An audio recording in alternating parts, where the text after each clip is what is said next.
নমস্কার বন্ধুরা। হিন্দু ধর্মের বিশালতা ও শাখা পোশাখা বহুতভাবে বিভক্ত, তা আমরা সম্পূর্ণভাবে জেনে উঠতে পারি না। চলুন যাই, আজকে একটি নতুন এই শাখা বা হিন্দু ধর্মের নতুন একটি অংশ আপনাদেরকে শেয়ার করি। তার জন্য আমার সঙ্গে থাকতে হবে এবং যেতে হবে নদিয়া ডিস্ট্রিক্টের বল্লভপাড়াতে। আমরা কাটোয়ার ঘাট, বল্লভপাড়া ফেরিঘাট পেরিয়ে গঙ্গার ওপারে হয়ে আমরা যাচ্ছি। দেখুন, শীতের স্নিগ্ধ সকাল এবং একটা অত্যন্ত দুর্দান্ত একটি প্রাকৃতিক সৌন্দর্যে ভরপুর একটি জায়গা। যে জায়গাটিতে দূর দূরান্ত থেকে মানুষ আসেন পিকনিক করতে। আমরা একটি নতুন ধর্মের সন্ধান পেয়েছি, ওম পরম ব্রহ্ম চক্রধর। এই বল্লভপাড়াতেই একটি আশ্রম, সেই আশ্রমের মধ্যেই আমরা এখন প্রবেশ করেছি।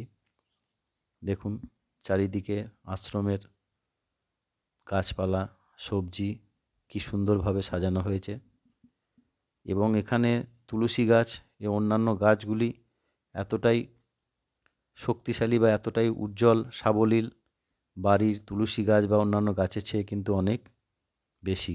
দেখুন, একটি পোস্টার লাগানো আছে, পরম ব্রহ্ম চক্রধর। এই ওনাদের সাধন পদ্ধতি একটি বিচিত্র। আমি এই কুটিরের মধ্যে, মানে এই কুটিরটা হচ্ছে একদম পাটকাঠির।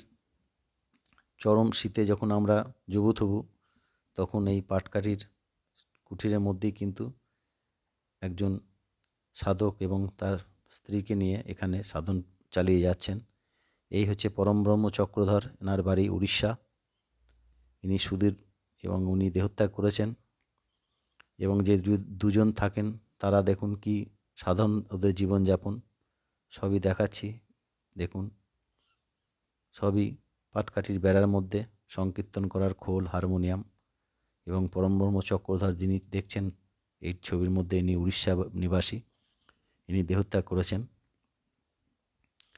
দেখুন, আশ্রমের দূরে রয়েছে গাছগাছালি, কিছুটা দূরেই মা গঙ্গা।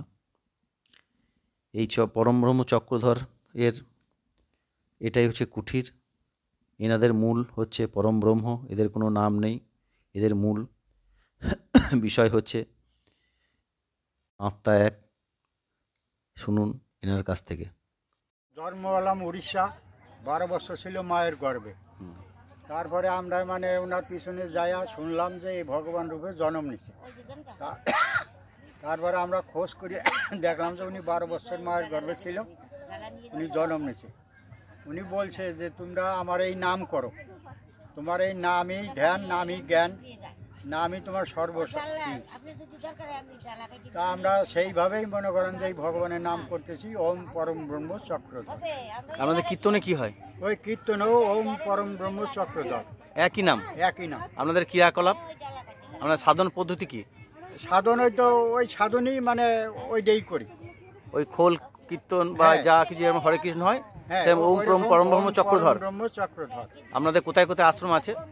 পুরুলিয়া আছে, ধরেন আপনার উড়িষ্যা আছে, তারপরে আপনার কলকাতা, হাওড়া আছে। এই আপনাদের যে ছবি দেখলাম, উনি ধর্মটা এটা প্রতিষ্ঠা করেছেন? হ্যাঁ, উনিই করছেন। আচ্ছা আচ্ছা, এই ধর্মটা। তাহলে আপনারা দীক্ষিত কার কাছে? এই তো ওনার কাছেই, ওনার কাছেই দীক্ষিত। একদম, উনি নিজে। তাহলে এই আশ্রমটা আপনি চালান তো? হ্যাঁ, ভগবান চালায়। সেই ঠিক আছে, ঠিক আছে। আপনার নাম কি একটু বলবেন? আমার নাম নীরজচন্দ্র মণ্ডল। আপনার বাড়ি কোথায়? বাড়ি হলাম বাননিয়া। বাননিয়া। তাহলে আপনি ত্যাগী না সংসারী? আমি সংসারী ছিলাম, ছেলে ফেলে বড় হয়ে গেছে। আচ্ছা, এখন ওনার এই নাম কামটা আমি করি। আচ্ছা, আপনি করেন। আপনি কত সালে দীক্ষিত নিয়েছেন? মোটামুটি কত বছর আগে? তাও 10 বছর 11 বছর হয়ে গেল। আচ্ছা, 10-11 বছর। তাহলে আপনার ঘরে গলায় যে কোনটি মালা দেখছি, ওটা তাহলে কিসের? এটা তুলসী মালা। হ্যাঁ, তুলসী মালাটা কিসের তাহলে? এনাদের দেওয়া হয় তুলসী মালা?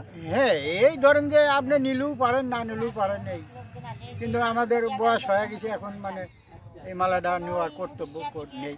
আচ্ছা, কেন পরম ব্রহ্ম, যেটা আমি যেটুকু জানি পরম ব্রহ্ম মানে সবই ব্রহ্ম।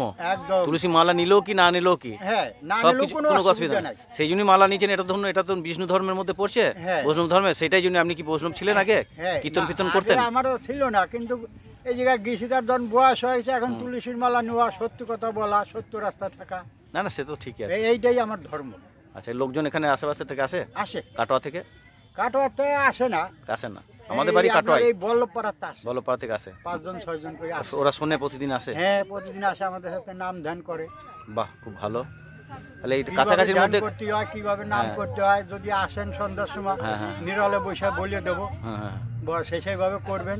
আচ্ছা, ভগবান তো যুগে যুগে জন্ম নেয়, একদম। মানুষ রূপেই জন্ম নিয়ে আইছে, একদম সবই জানেন। একদম ইনিও মানুষ রূপেই আইছে। একদম। তাহলে এনার আলাদা কোনো নাম বলতে এই শুধু এই ওম পরম ব্রহ্ম চক্রধর, চক্রধর। এর বাইরে আর কিছু নেই? না, বাইরে আর কিছু নেই। মানে এই অখণ্ড যে আমাদের আত্মা আছে, হ্যাঁ সেই অখণ্ডতাটাকে মুছতে চাইছেন ইনি। হ্যাঁ এইটাই মেন ব্যাপার, যে main আমাদের এই ব্যাপার। ধর্মের মধ্যে আলাদা বিভেদ আছে, সবই তো সেই খণ্ড খণ্ড করছি আমরা। হ্যাঁ, খণ্ড খণ্ড কিন্তু আমরা ব্রহ্ম হচ্ছে কিন্তু একটাই, একটাই, অখণ্ড। অখণ্ড। তাহলে আমাদের মধ্যে বিভেদটা মানে ফালতু। এটাই একদম, হ্যাঁ। এই জিনিসটাই তো মূল। হ্যাঁ, একদম। হর হর মহাদেব। চলুন, ঠিক আছে, ধন্যবাদ, ভালো থাকবেন। নীরদবাবুর মুখ থেকে আমরা পরম ব্রহ্ম চক্রধরের সাধন পদ্ধতি জানলাম।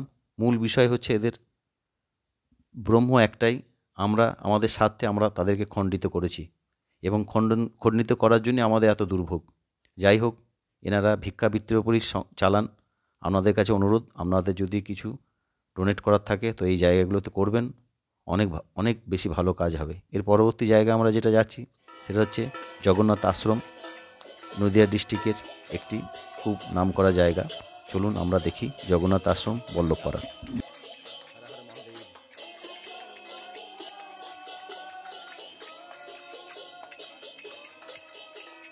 বল্লভপাড়া একটি বিখ্যাত জায়গা। অনেক দিন আগে থেকেই এটা পূর্ব বাংলার লোকেদের মধ্যে এটা বেশি সংখ্যায়, এবং এনারাই এই আশ্রমটিকে তৈরি করেছেন। আগে ভগ্নপ্রায় ছিল এবং এখন একটু নির্মীয়মান নতুনভাবে তৈরি হয়েছে, এবং পূর্ণমাত্রায় জগন্নাথ দেবের যেভাবে ভোগ আরতি হয় সেভাবেই এখানে করা হয়ে থাকে। একজন সেবায়িত আছেন, ভোগঘর সমস্ত কিছু আছেন। আপনারা খুব চাইলে খুব অল্প টাকার বিনিময়ে ভোগ পেতে পারেন, এবং এখানে এলে আপনাদের একদিনের ট্যুরে একটি খুব ভালো জায়গা।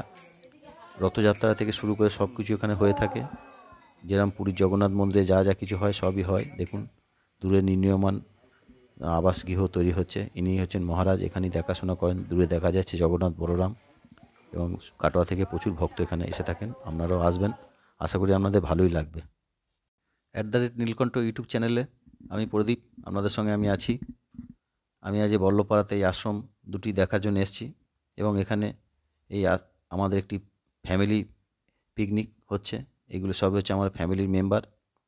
এই মেম্বারদের সঙ্গে আমিও আছি, আমার পরিবার, আমার দিদি, দাদা এবং আমার সকল আত্মীয় স্বজনরা মিলি এখানে খোলা মাঠের মধ্যে করছি। এবং এই জায়গাতে আরও আশেপাশে অনেক দূর থেকে অনেকগুলি পিকনিক তারাও করতে এসছেন, এবং খুবই শান্তশিষ্ট জায়গাটি দেখছেন, এতটাই মুগ্ধ হয়ে যাবেন জায়গাটির সৌন্দর্য দেখলে।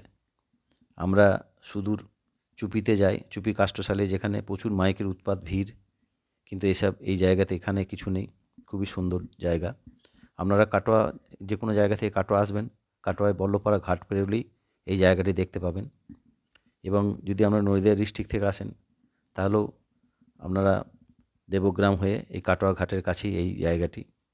খুবই সুন্দর, কোনো উৎপাত নেই। একদিনের ট্যুরে আপনাদের একটা খুব সুন্দর জায়গা হবে, এটুকু আমি বলতে পারি। দেখুন, এখানে গাছের মধ্যে দোলনা লাগানো আছে, এবং যারা পিকনিক করতে এসছে তার ইচ্ছাকৃত যত খুশি এখানে দোল খেতে পারে, এবং খুবই একটা শান্ত নিরিবিলি জায়গা। শহর থেকে অনেক দূরে, কোলাহল মুক্ত, মানুষজনের সংখ্যাও খুব কম। একদিনের ট্যুরে আপনাদের খুবই ভালো লাগবে। আপনারা আসুন, জায়গাগুলো দেখে যান।